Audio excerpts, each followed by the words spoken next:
Ang ating topic ngayon is about toys. So, may nagtatanong sa akin si Manny Flores. Ang tanong niya is, Ma'am Aika, na-try mo na ba yung habang kinakain ka ng partner mo is ginagamitan ka na ng toys? Ayan. So, interesado ba kayong malaman kung nakagamit na ako ng toys?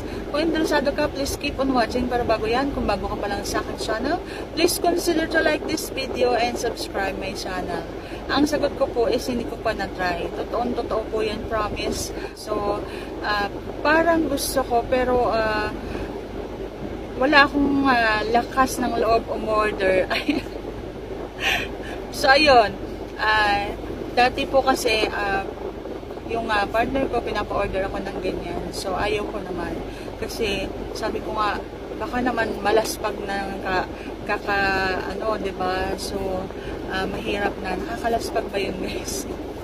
Pero, may aaminin ako sa inyo, guys. Nung bata-bata pa ako, nakatry na ako ng talong, ayan. So, ipinasok ko yan doon sa aking balaklak and hindi ko pa siya naibabaon. So, may parang pakaramdam akong nangangati na yung aking labi. So, ayun, hindi ko na tinry ulit. So, yun pa lang na-try ko sa kahit ganito na ako katanda, guys, may mga ganyang bagay pa ako na hindi alam, na hindi ko pa nasubukan sa buhay ko. Okay, so hindi pa ako nakatry ng bulitas, ng pilik mata, at yung sinasabi niyong rambutan, hindi ko pa rin yung na-try. At ito nga toys, hindi ko pa rin na-try. So, okay naman ako, okay na ako nun sa tea, hindi na ako naghahanapan ng kahit ano pa mang toys. Ang mahalaga sa akin is yung masarapan pa rin naman ako doon sa tea. So, ayun. So, guys, hindi pa ako nakaranas ng ginagamitan ng toys habang kinakain. So, sa mga partner ninyo, so, ano bang naging resulta?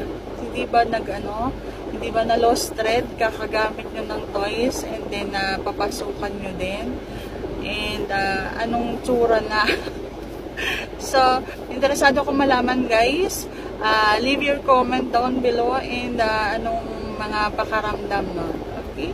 So, yan lang mga aking masasagot for today's video, Sir Manny Flores. Ayan, sana nagustuhan mo ang aking sagot. Thank you for watching, guys. If you like this video and subscribe my channel, see you on my next vlog.